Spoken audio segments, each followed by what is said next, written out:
কালকেই রয়েছে কিন্তু শ্রীলঙ্কা এবং ভারতের মধ্যে প্রথম ওয়ানডে ম্যাচ, এবং প্রথম ওয়ানডে ম্যাচ খেলার আগে ভারতের ব্যাটসম্যানরা শ্রেয়াস আয়ার কিন্তু ব্যাটও করছিল, বলও করছিল। গৌতম গম্ভীর কিন্তু তাকে দিয়ে পার্ট টাইমার দিয়ে বল করাতে পারে, আর উইকেট কিপিং করছিল কে এল রাহুলই কিন্তু কালকে খেলবে। ঋষভ পান্ত কিন্তু চান্স পাবে না। আর শ্রেয়াস আয়ার শর্ট বলের এগেনস্টে কীভাবে খেলবে এটা আর কি রোহিত শর্মা তাকে শিখিয়ে দিচ্ছিল, ক্যাপ্টেনের কাছ থেকে শিখছিল। আর মোহাম্মদ শামি বাংলাদেশের বিরুদ্ধে টেস্ট সিরিজ থেকে ফেরত আসতে পারে। আর গৌতম গম্ভীর আর বিরাট কোহলি একসাথে আড্ডা দিচ্ছিল। আর টি-20 সিরিজ তো ভারতীয় দল জিতে গেল কিছুদিন আগে জিতে গেল টি-20 সিরিজ। এবার ওয়ানডে সিরিজ জেতার পালা। ওয়ানডে সিরিজটা জিততেই হবে যেভাবে হোক। ভারতের সিনিয়র ক্রিকেটাররা এখানে খেলতে চলেছে। মোহাম্মদ সিরাজ কিন্তু শ্রীলঙ্কার বিপক্ষে জ্বলে ওঠে, আশা করছি এখানেও জ্বলে উঠবে এবং ভালো খেলবে। আর সূর্যকুমার যাদব টি-20তেই যেমন অধিনায়ক ছিল, এখানে কিন্তু সুযোগই পায়নি। এবার একটু আইপিএলের কথা বলে, আইপিএলে শোনা যাচ্ছে বেশি রিটেনশন চাইছে দলগুলো, বেশি রিটেনশন এবং বেশি আরটিএম থাকতে পারে।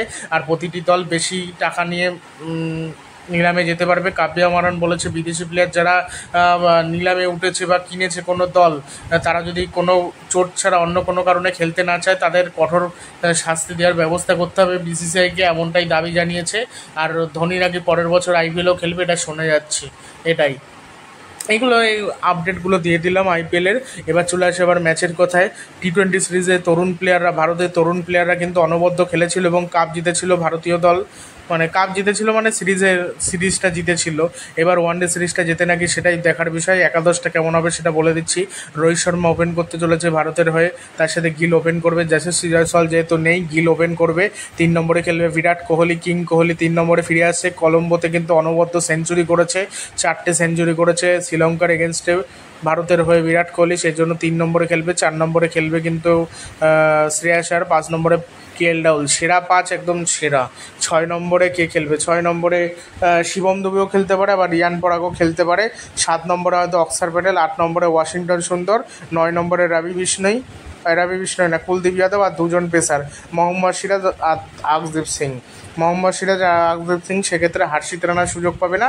হর্ষিত রানার সুযোগ পেতে পারে যদি কোনো প্লেয়ারকে রেস্ট দিয়ে তাকে যদি খেলানো যায়, সেক্ষেত্রে খেলানো যেতে পারে। হয়তো একটা ম্যাচে সুযোগ পেল হর্ষিত রানা, এছাড়া আর হর্ষিত রানা সুযোগ পাবে না। আর কলম্বোতে যেহেতু খেলা, প্রথমে ব্যাট করে যদি বেশি রান তুলে দেওয়া যায় তাহলে কিন্তু জেতার সম্ভাবনা রয়েছে। আর প্রথমে যদি ব্যাট না করে তাহলে কিন্তু জেতার সম্ভাবনা নেই বললেই চলে, তার কারণ চেস করাটা মুশকিল হয়ে যাবে। এটা এমন একটা পিচ, টার্নিং উইকেট, তো এখানে যারা স্পিন ভালো খেলে তারাই কিন্তু খেলতে পারবে। আর ওয়ানডে টিমটা ভারতের খুব শক্তিশালী। আর টি-20তে যে কাপ নিতে পারবে, এটা অনেকেই ভাবছিল কাপ নিতে পারবে না, কিন্তু কাপ নিয়েছিল। এবারে ওয়ানডে সিরিজটা যদি হেরে যায় শ্রীলঙ্কার এগেনস্ট, এর থেকে লজ্জাজনক বিষয় আর কিছু হয় না। আর বিরাট কোহলি দীর্ঘক্ষণ আলোচনা করেছে গৌতম গম্ভীরের সাথে অনুশীলনে, আর শ্রেয়াস আয়ারকে দিয়ে বোলিং করতেও আমরা দেখতে পারি। মানে গৌতম গম্ভীর চাইছে যে প্রয়োজনে ব্যাটসম্যানকে দিয়েও পার্ট টাইমার দিয়েও বল করাতে, এটাই চাইছে। কুলদীপ যাদবকে ব্যাটিং করতে দেখলাম, কুলদীপের ব্যাটিং করাটা খুবই জরুরি। বোলিংটা তো একটা অন্য মাত্রায় নিজেকে নিয়ে গেছে, অনবদ্য বোলিং করে কুলদীপ যাদব। তার সাথে ব্যাটিংটাও যদি ভালো করতে পারে তাহলে তো ভালোই হয়, এটাই হলো ব্যাপার। আর বিরাট কোহলি তো 3 নম্বরে সেরা একজন ব্যাটসম্যান। হর্ষিত রানা এখন সুযোগ পাবে না, পরে হয়তো সুযোগ পেতে পারে। গৌতম গম্ভীর সুযোগ দেবে, রোহিত শর্মা চান্স দিতে পারে। আবার হয়তো একটা ম্যাচে ডেবিউ হলো না, এরকম হতেও পারে এরকম।